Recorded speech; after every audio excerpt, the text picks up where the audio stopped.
안타까운 소식 같은데 또 음주운전 비극이 발생했다고요? 어떤 일입니까? 오늘 새벽에 있었던 일이었습니다. 네. 이 경기도 이천인데요. 이 울트라 마라톤이라고 해서 이제 장기간에 걸쳐가지고 이제 마라톤 일정한 코스를 마라톤으로 이제 종주하듯이 이렇게 하는 그 대회가 있었는데 네. 행사가 있었는데 참가자 3명이 이제 새벽에 이제 마라톤을 가다가 현장 사고를 당합니다. 보시는 영상이 이제 사고 당시 장면인데요. 아, 예. 여기 깜빡깜빡거리는 게 이제 시선 유도등이라고 해서 이제 그 등이죠. 근데 저렇게 뒤에서 차량이 달려와서 전혀 멈추질 않네요. 예, 멈추지 않고 그대로 이제 마라톤을 참여했던 예, 참가자들을 들이받고 현장에서 그대로 이탈했습니다. 결국 예. 이 현장에서 사고를 당한 참가자 3명은 모두 사망했습니다. 네.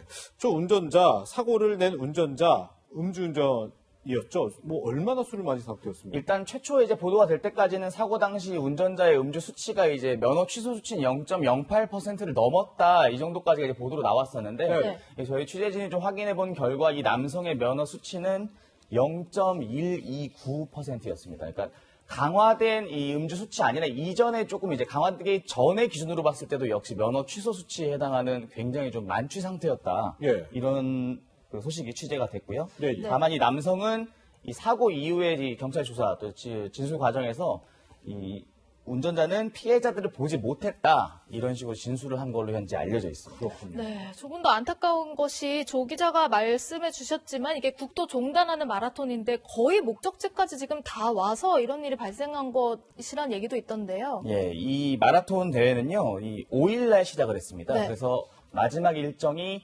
내일까지였습니다. 내일 네. 오후 1시에 이제 파주에 있는 임진각에 도착하면은 모든 일정이 이제 마무리가 되는 거였는데 약 이제 537km가 전체 거리였는데 이 중에 400km 정도를 이제 마라톤으로 코스를 다 종단했고 예. 남은 한 130km 정도를 앞둔 상태에서 이런 사고를 당했고요. 이 대회가 진행 중이었던 과정에서 난 사고이니만큼 이 네. 대회 주최 측도 이제 대회를 중단하고 사고 수습반을 좀 꾸려서 사고 경위 또 이런 그 이후에 벌어진 일들에 대한 좀 진상 조사 같은 부분들 조사를 진행하고 있다 이렇게 밝힌 상황입니다. 네. 네. 그 마라톤 참가 중에 이렇게 음주운전으로 좀 비극을 맞이한 참극이 일어난 점에 대해서 참 안타까운데 이 교통사고 하면 최근에 또 얘기가 많이 나오는 게 다른 사건으로 넘어갑니다만 이 민식이법 네. 관련해서 좀 처벌에 대한 얘기도 많이 나오고 있는데 이 민식이법으로 인한 첫 구속자가 나왔다고요. 어떤 사건이길래 그렇죠? 이 사건이 발생한 시점 이제 지난 4월이었습니다. 다만 예. 이게 이제 사고 이후에 좀 신고를 하는 과정이 좀 기간이 있었다고 해요. 그래서 네네. 이 경기도 김포에서 벌어진 일이었는데 아파트 단지가 있는 앞에 도로에서 이제 어린이 보호구역을 지나가는 차량이 30대 네. 운전자가 이제 차량을 몰고 있었죠.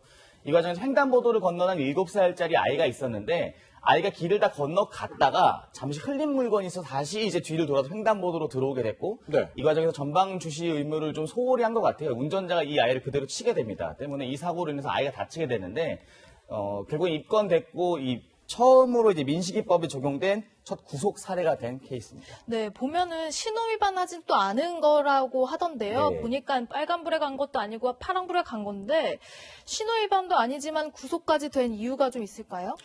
일단 이 남성이 사고 이후에 사실 운전을 하면 안 됐던 사람이었습니다. 왜요? 음주 운전에 적발이 돼서요. 면허가 일단 정지된 상태였고요. 아, 네. 역시 음주운전과 관련된 사건이군요. 예, 면허도 정지된 상태였고 예. 마찬가지로 안전 의무도 소홀히 한 상태였고요. 또 속도 규정이 좀 있지 않습니까? 이 어린이 보호구역에는. 그렇죠. 30km, 시속 30km를 지키지 않고 시속 40km가 넘는 속도로 이제 운전을 하다가 사고를 낸 부분들, 이런 여러 가지 복합적인 부분들이 결국엔 남성의 구속으로까지 좀 이어지지 않았나, 이렇게 좀 정리해 볼 수 있을 것 같습니다. 네.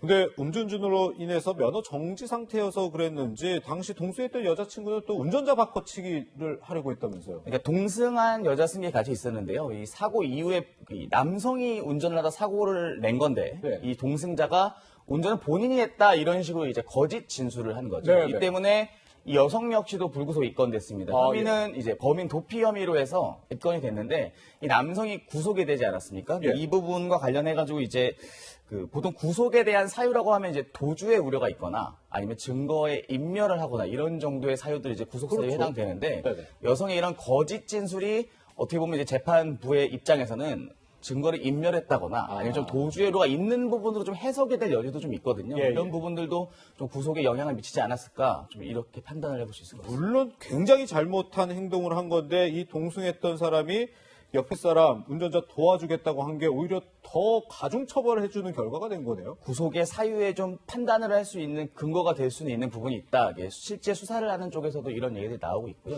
예. 어쨌든 여성의 진술, 거짓 진술이 이를 좀 더 키운 측면이 있지 않은가 이렇게 볼 수 있을 것 같아요. 네, 두 사건 모두 정말 음주운전이라는 거 다시는 절대로 해서는 안 된다는 점 경고하는 그런 메시지를 남기는 것 같습니다. 조 기자 오늘 말씀 잘 들었습니다. 고맙습니다.